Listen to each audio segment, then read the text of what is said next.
ရောက်တမီတခြားစီမိုင်တွေဝဲငါကလေးပဲဖြစ်ချင်မိတော့တယ်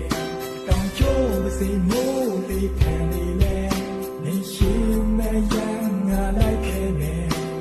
စိတ်ကူးတဲ့ရုံးလွင်ခဲ့ဘူးခဏပြုံးနေပြန်လာတော့ချေတဲ့သူ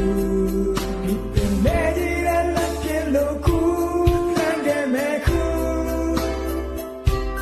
ငါယူမိဝိုင်းနေတဲ့ပြန်ခဲ့ဖို့လှိုင်းနေတဲ့ဒီကွယ်မတန်နေနဲ့အော်ခေါ်မိတယ်ဒီမြဲတဲ့လူဘဝတဲ့ဒီမြဲဆုံးချစ်တွေကရတိုင်းထပ်ဖို့တန်တာနေသေးတာနဲ့ပင်လေလိုက်